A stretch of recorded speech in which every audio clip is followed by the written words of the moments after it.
જય માતાજી। આજે હું બનાવીશ ગોટલીનો મુખવાસ। તેના માટે મેં 1 કિલો ગોટલી લીધી છે।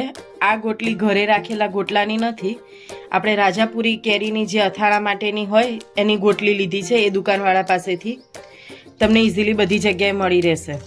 અને આને હવે ગોટલીને આપણે સરસ ધોઈ લઈશું। એને ધોવામાં થોડી વાર લાગશે અને પછી આવા જેટલા ફોતરા નીકળે એટલા કાઢી અને ધોઈ લઈશું આપણે આવી રીતે। જે ના નીકળ્યા હોય બાફ્યા પછી નીકળી જશે। તો ચલો હવે આપણે એને ધોઈ લઈએ। એને 3-4 વાર પાણીથી આવી રીતે પાણીમાં આમ કરીશું તો છાલ નીકળી જશે અને અમુક છાલ ના નીકળે તે આપણે બાફીશું એટલે નીકળી જશે। ગોટલીમાં બહુ જ કચરો હોય છે એટલે તેને શાંતિથી સરસ ધોવી પડશે અને 3-4 પાણીએ ધોવાની।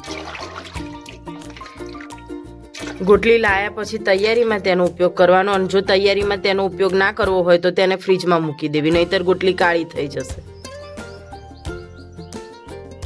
હવે આપણી ગોટલી સરસ ધોવાઈ ગઈ છે અને જેટલા છોડા રહી ગયા છે એ આપણે બાફીશું એટલે એ વખતે પછી ઉખડી જશે, ત્યારે આપણે ઉખાડી લઈશું।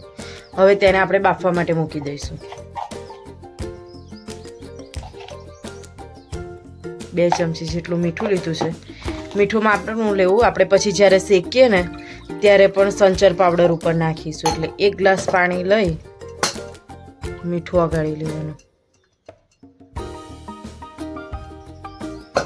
હવે તેમાં ગોટલી એડ કરીશું।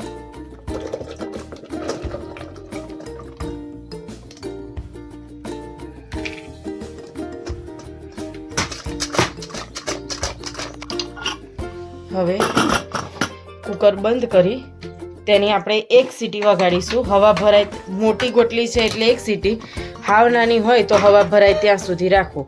આપણે 1 સીટી વાગે એટલે તૈયારી બંધ કરી લઈશું। વધારે સીટી વાગશે તો ગોટલી ઓગળી જશે। હવે આપણે કુકરને ચેક કરી લઈશું તો આપણી ગોટલી બફાઈ ગઈ છે, એ ચેક કરી લઈએ।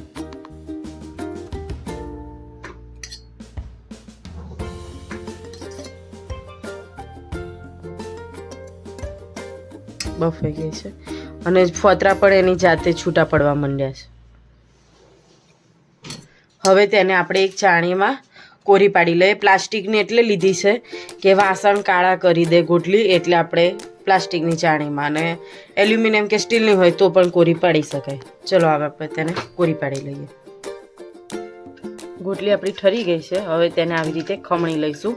લાંબી ચિપ્સે કરાય અને લાંબી ચિપ્સ શેક્યા પછી થોડી કડક લાગે, જાડી હોય તો એના કરતાં આ છીણ કરેલો મુખવાસ બધા મુખવાસમાં ભેળવી શકાય। બધી ગોટલીને ખમણી લઈશું।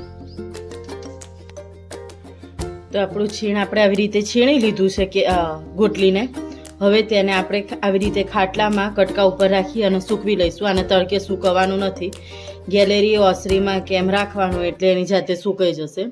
4 થી 5 દિવસ લાગશે સુકાતા, પછી આપણે તેને શેકીશું, એ પણ બતાવીશું।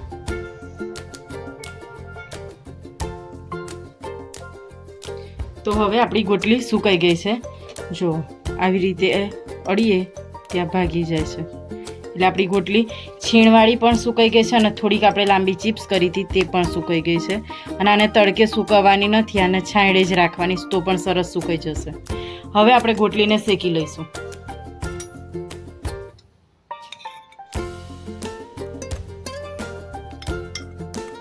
તેના માટે આપણે ઘી લઈશું અને પછી ગેસ ચાલુ કરીશું, કારણ કે ઘી બહુ ગરમ ના થઈ જવું જોઈએ। ધીમો ગેસ રાખી અત્યારે આપણે છીણવાળી જે ગોટલી છે તેનો મુખવાસ કરવો છે એટલે તેને શેકી લઈશું।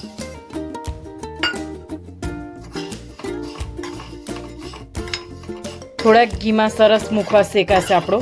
અને જે છીણેલો મુખવાસ હોય છે એ નાના છોકરા પણ સરસ રીતે ખાય।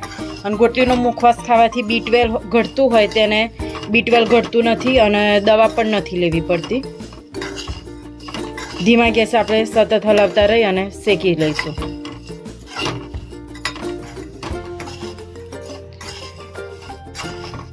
2 થી 3 મિનિટમાં આપણી ગોટલી સરસ મજાની શેકાઈ જશે। અને ચિપ્સવાળી ગોટલી છે જે એને પણ આવી રીતે ઘી મૂકી અને શેકી લેવાની, એ પણ આવી રીતે શેકાશે. અને આને આપણે તલના મુખવાસમાં પણ ભેળવી શકીએ, જેથી બાળકો ના ખાતા હોય તો તલના મુખવાસ ભેગા ખાઈ શકે. હવે આપણી ગોટલી શેકાઈ ગઈ છે, તો આપણે ગેસ બંધ કરી અને સહેજ ઠંડુ થવા માટે હલાવીશું. સતત હલાવતા રહીશું એટલે ગોટલી ચોટે નહીં અને ઠંડી પણ થઈ જાય.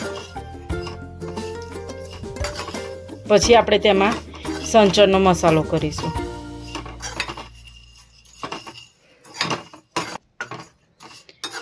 ગોટલી આપણી ઠંડી થઈ ગઈ છે.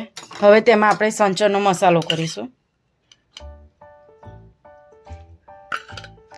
આપણે ગોટલીને બાફતી વખતે પણ મીઠું નાખ્યું છે, એટલે સંચર આપણે ગોટલી ટેસ્ટ કરીને પછી જ એડ કરવાનું, જેથી વધારે ના પડી જાય.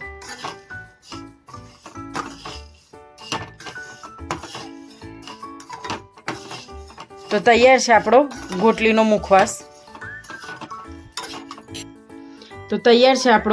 મુખવાસ. હવે તેને આપણે એરટાઈટ ડબ્બામાં ભરી લઈશું, એટલે હવાય નહીં. તો અમારી રેસીપી તમને ગમી હોય તો કોમેન્ટ કરજો, લાઇક કરજો, શેર કરજો, સબસ્ક્રાઈબ કરજો અને ઇન્સ્ટાગ્રામમાં જોતા હોય તો અમારી ચેનલને ફોલો કરજો. જય માતાજી.